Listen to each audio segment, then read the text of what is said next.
ಎಲ್ಲರಿಗೂ ನಮಸ್ಕಾರ. ಭಗವದ್ಗೀತೆಯ ಇಂದಿನ ಸಂಚಿಕೆಯಲ್ಲಿ ನಾವು 25, 26, 27 ಮತ್ತು 28 4 ಶ್ಲೋಕಗಳು ಜ್ಞಾನಯೋಗ ಇದರಲ್ಲಿ ನೋಡ್ತಾ ಹೋಗೋಣ. 4ನೇ ಅಧ್ಯಾಯ.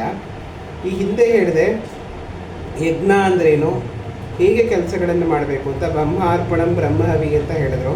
ಬ್ರಹ್ಮನಿಂದಲೇ ಸೃಷ್ಟಿಯಾಗಿರ್ತಕ್ಕಂತಹ ಬ್ರಹ್ಮನಿಗೆ ಸಮರ್ಪಣೆ ಮಾಡುವಂತಹ ಯಜ್ಞದ ಥರ ಇರಬೇಕು. ನಮ್ಮದೇನೂ ಇಲ್ಲ ಇಲ್ಲಿ. ನಾವೇನು ದೇವ್ರಿಗೆ ಸಮರ್ಪಣೆ ಮಾಡಿ ಅವನು ಕೊಟ್ಟಿದ್ದನ್ನೇ ನಾವು ಸಮರ್ಪಣೆ ಮಾಡಿ ಅದನ್ನೇ ನಾವು ತಗೋತಾ ಇದ್ದೀವಿ ಅಂತ ಅರ್ಥದಲ್ಲಿ ಶ್ರೀಕೃಷ್ಣ ಹೇಳ್ದ. ಅದನ್ನೇ ಮುಂದುವರಿಸ್ತಾ 25ನೇ ಶ್ಲೋಕದಲ್ಲಿ ಶ್ರೀಕೃಷ್ಣ ಹೇಳ್ತಾನೆ, ದೈವಮೇವಾಪರೇ ಯಜ್ಞಂ ಯೋಗಿನಃ ಪರ್ಯುಪಾಸತೆ ಬ್ರಹ್ಮಜ್ಞಾವಪರೇ ಯಜ್ಞಂ ಯಜ್ಞೇನೈವೋಪಜುಹ್ವತಿ ಅಂತ ಶ್ರೀಕೃಷ್ಣ ಹೇಳ್ತಾನೆ. ಅಂದರೆ ಕೆಲವು ಯೋಗಿಗಳು ಏನಂತ ಮಾಡ್ತಾರೆ ಅಂದರೆ ದೈವಕ್ಕೋಸ್ಕರ ಯಜ್ಞ ಮಾಡ್ತಾರೆ, ಒಂದು ದೈವದ ಉಪಾಸನೆಗೋಸ್ಕರ ಯಜ್ಞ ಮಾಡ್ತಾರೆ, ಒಂದು ದೇವರನ್ನು ಮನಸ್ಸಿನಲ್ಲಿ ಇಟ್ಟುಕೊಂಡು ಯಜ್ಞವನ್ನು ಮಾಡ್ತಾರೆ, ಒಂದು ದೇವರನ್ನು ಉಪಾಸನೆ ಮಾಡ್ತಾರೆ, ಅದನ್ನು ಅವರು ಹೊಂದುತ್ತಾರೆ. ಹಾಗೆಯೇ ಕೆಲವರು ಸಮರ್ಪಣಾ ಮನೋಭಾವದಿಂದ ಕೆಲಸವನ್ನು ಮಾಡ್ತಾರೆ. ಸಮರ್ಪಣೆ ಅಂದರೆ ನಮ್ಮದನ್ನು ಬೇರೆಯವರಿಗೆ ಕೊಡೋದು. ದೇವರಿಗೆ ಯಾವುದು ಇಷ್ಟ ಆಗುತ್ತೆ ಅಂದರೆ ಯಾರು ಕೊಡ್ತಾರೋ ಅವರೇ ಇಷ್ಟ ಆಗ್ತಾರೆ, ಯಾರು ಅದನ್ನು ಅರ್ಪಿಸ್ತಾರೋ ಅವರು ಇಷ್ಟ ಆಗ್ತಾರೆ. ಯಾವುದನ್ನು ಅರ್ಪಿಸ್ಬೇಕು ಅನ್ನೋ ಆಗಿದ್ದಾಗ ನಮ್ಮ ಹತ್ರ ಇರೋದನ್ನು ಅರ್ಪಿಸ್ಬೋದು ಅಥವಾ ನಮ್ಮನ್ನೇ ನಾವು ಅರ್ಪಿಸ್ಕೋಬೋದು.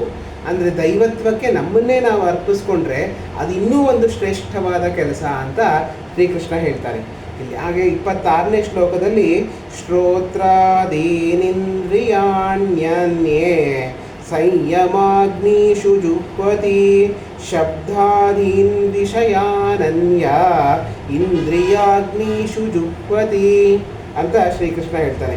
ಕೆಲವರು ಏನು ಮಾಡ್ತಾರೆ, ಸ್ತೋತ್ರವನ್ನು ಕೊಡ್ತಾರೆ, ಸ್ತೋತ್ರವನ್ನು ದೇವರಿಗೆ ಅರ್ಪಿಸ್ತಾರೆ. ಕೆಲವರು ಇನ್ನೇನಂತಾರೆ, ಶಬ್ದಗಳನ್ನು ದೇವರಿಗೆ ಅರ್ಪಿಸ್ತಾರೆ. ಸಂಗೀತ ಹೇಳ್ಬೋದು, ಅದನ್ನು ದೇವರಿಗೆ ಅರ್ಪಣೆ ಮಾಡ್ತಾರೆ. ಕೆಲವರು ತ್ಯಾಗರಾಜರು, ಪುರಂದರದಾಸರು ಅವರು ಸ್ತೋತ್ರಗಳಿಂದ ಕೀರ್ತನೆಗಳಿಂದ ದೇವರನ್ನ ಅರ್ಚಿಸಿದ್ರು, ಅದರಲ್ಲಿ ಯಜ್ಞ ಮಾಡಿದ್ರು. ಅದು ಅವರ ಸಂಯಮಾಗ್ನಿಯಲ್ಲಿ ಅರ್ಪಣೆ ಮಾಡ್ತಾರೆ. ಸಂಯಮ ಎನ್ನೋ ಅಗ್ನಿಯಲ್ಲಿ ತಮ್ಮದನ್ನು ಅರ್ಪಣೆ ಮಾಡ್ತಾರೆ. ತಮ್ಮಲ್ಲಿರೋದು ಏನೋ, ತಮ್ಮಲ್ಲಿರೋ ಒಂದು ಒಳ್ಳೆಯತನವನ್ನು ಅರ್ಪಣೆ ಮಾಡೋದು. ಈ ರೀತಿಯಲ್ಲಿ ಅರ್ಪಣೆಯನ್ನು ಮಾಡ್ತಾ ಹೋಗ್ತಾರೆ. ಯಾವ್ಯಾವುದ ರೀತಿಯಲ್ಲಿ ಅರ್ಪಣೆಯನ್ನಾದರೂ ಮಾಡ್ಬೋದು, ಅದರ ಹಿಂದೆ ಒಂದು ಭಕ್ತಿ ಭಾವ ಇರಬೇಕು ಅಂತ ಶ್ರೀಕೃಷ್ಣ ಹೇಳ್ತಾನೆ. ಇಂದ್ರಿಯಾಗ್ನಿಷು ಜುಹ್ವತಿ ಅಂತ ಶ್ರೀಕೃಷ್ಣ ಹೇಳ್ತಾನೆ. ಇಂದ್ರಿಯ ವ್ಯಾಮೋಹ ಎನ್ನೋ ಅಗ್ನಿಯಲ್ಲಿ ಅದು ಉರಿಬೇಕು ಅದು ಅನ್ನೋ ರೀತಿಯಲ್ಲಿ ಕೃಷ್ಣ ಹೇಳ್ತಾನೆ. ಯಾವ ಅರ್ಪಣೆ ಮಾಡ್ತೀರೋ ನಿಮ್ಮ ಇಂದ್ರಿಯ ವ್ಯಾಮೋಹದಿಂದ ಹೊರಗಡೆ ಬರಬೇಕು, ಹೊರಗಡೆ ಬಂದು ನೀವು ಅದನ್ನು ಅರ್ಪಣೆ ಮಾಡಬೇಕು ಅಂತ ಶ್ರೀಕೃಷ್ಣ ಇಲ್ಲಿ 26ನೇ ಶ್ಲೋಕದಲ್ಲಿ ಹೇಳ್ತಾರೆ. ಅದನ್ನು 28ನೇ ಶ್ಲೋಕದಲ್ಲಿ ಸರ್ವಾಣಿಂದ್ರಿಯ ಕರ್ಮಾಣಿ ಪ್ರಾಣಕರ್ಮಾಣಿ ಚಾಪರೆ ಆತ್ಮಸಂಯಮ ಯೋಗಾಗ್ನೌ ಜುಹ್ವತಿ ಜ್ಞಾನದೀಪಿತೆ ಅಂತ ಶ್ರೀಕೃಷ್ಣ ಹೇಳ್ತಾರೆ. ಅಂದ್ರೇನು ಅಂದರೆ ನಮ್ಮ ಎಲ್ಲ ಕರ್ಮಗಳನ್ನು, ಕರ್ಮವನ್ನು ಜ್ಞಾನ ಎಂಬ ಬೆಂಕಿಯಲ್ಲಿ ಅರ್ಪಣೆ ಮಾಡು, ಜ್ಞಾನದಿಂದ ಹೊತ್ತಿಕೊಂಡಿರುವ ಅಗ್ನಿಯಲ್ಲಿ ನೀನು ಅರ್ಪಣೆ ಮಾಡು ಅಂತ ಶ್ರೀಕೃಷ್ಣ ಹೇಳ್ತಾನೆ. ಏನನ್ನೇ ಮಾಡಿದ್ರು ಅದನ್ನು ತಿಳಿದುಕೊಂಡು ಮಾಡುವ ಅನ್ನೋ ಜ್ಞಾನ ಎನ್ನೋ ಅಗ್ನಿ. ಅಂದರೆ ಒಂದು ಹೋಮ ಅಂತ ಇಟ್ಕೊಂಡ್ರೆ ಅಲ್ಲಿ ಅಗ್ನಿ ಉರಿತಾ ಇರುತ್ತೆ, ಅತ್ಯಂತ ಶ್ರೇಷ್ಠವಾದನ್ನು ಅಲ್ಲಿ ಅರ್ಪಣೆ ಮಾಡ್ತಾ ಇರ್ತೀವಿ. ತುಪ್ಪ ಇರ್ಬೋದು, ಹಾಲಾಗಿರ್ಬೋದು, ಒಳ್ಳೊಳ್ಳೆ ಭಕ್ಷ್ಯ ಭೋಜ್ಯಗಳಾಗಿರ್ಬೋದು, ಅದನ್ನು ಅರ್ಪಣೆ ಮಾಡ್ತೀವಿ. ಅಗ್ನಿಯ ಮೂಲಕ ದೇವರಿಗೆ ಅದನ್ನು ತಲುಪಿಸ್ತೀವಿ ಅನ್ನೋ ಒಂದು ಭಾವನೆಯಲ್ಲಿ.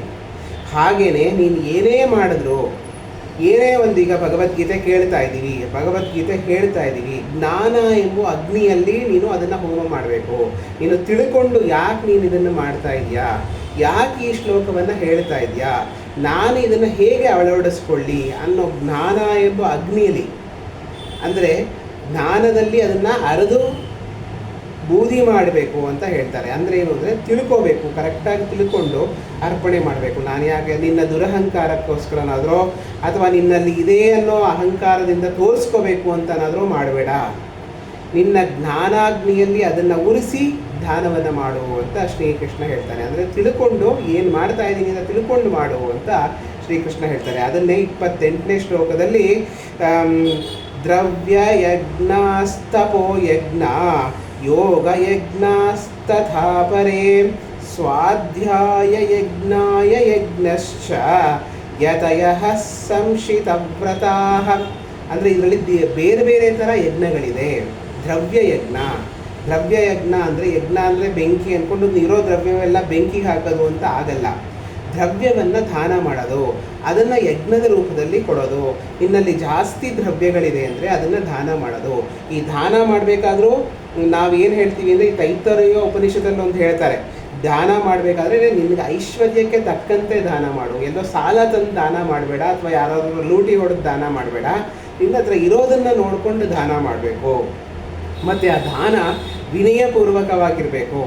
ಮತ್ತು ದಾನ ಸ್ವೀಕರಿಸೋನ್ನ ನಾನು ಇಂಥದ್ದನ್ನು ಇವನು ಕೊಡ್ತಾ ಇದ್ದೀನಿ, ನಾನು ಇದರಿಂದ ಕೊಟ್ಟಿದ್ದರಿಂದ ಇವನು ಉದ್ಧಾರ ಆಗ್ತಾ ಇದ್ದಾನೆ ಅನ್ನೋ ರೀತಿಯಲ್ಲಿ ದಾನ ಮಾಡಬಾರ್ದು. ವಿನಯಪೂರ್ವಕವಾಗಿರಬೇಕು, ನಿಷ್ಠಾಪೂರ್ವಕವಾಗಿರಬೇಕು. ನನ್ನಲ್ಲಿ ಇರೋದನ್ನು ಅತ್ಯುತ್ಕೃಷ್ಟವಾಗಿರೋದನ್ನು ದಾನ ಮಾಡಬೇಕು, ಉತ್ತಮವಾದನ್ನು ದಾನ ಕೊಡಬೇಕು. ಈ ರೀತಿಯಲ್ಲಿ ತೈತ್ತರೀಯೋಪನಿಷತ್ತಲ್ಲಿ ಹೇಳ್ತಾರೆ. ಅದನ್ನು ಪೂಜೆ ಅನ್ನಿಸ್ಕೊಡುತ್ತೆ ಅಂತ ಶ್ರೀಕೃಷ್ಣ ಹೇಳ್ತಾನೆ. ದ್ರವ್ಯ ಯಜ್ಞ ಆಗಿರ್ಬೋದು, ದ್ರವ್ಯವನ್ನು ಕೊಡ್ಬೋದು. ಯೋಗ ಯಜ್ಞ ಆಗಿರ್ಬೋದು, ಯೋಗವನ್ನು ದಾನ ಮಾಡ್ಬೋದು. ಸ್ವಾಧ್ಯಾಯ ಯಜ್ಞ, ಸ್ವಾಧ್ಯಾಯ ಅಂದರೆ ನಮಗೆ ನಾವು ತಿಳ್ಕೊಳ್ಳೋಕ್ಕೆ ಅಧ್ಯಯನ ಮಾಡೋದು, ಅದು ಒಂದು ರೀತಿಯಲ್ಲಿ ಯಜ್ಞ ಆಗತ್ತೆ.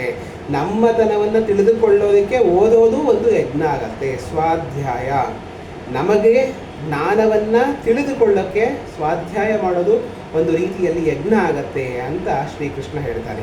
ಯಾವುದೇ ರೀತಿಯ ಯಜ್ಞ ಯಾವುದ್ಯಾವುದು ಹೇಳ್ತೀನೋ ಅದು ಅತ್ಯಂತ ವಿನಯಪೂರ್ವಕವಾಗಿರಬೇಕು, ನಮ್ರತೆಯಿಂದ ಕೂಡಿರಬೇಕು, ಶ್ರದ್ಧೆಯಿಂದ ಕೂಡಿರಬೇಕು ಅಂತ ಶ್ರೀಕೃಷ್ಣ ಇಲ್ಲಿ ಹೇಳ್ತಾನೆ.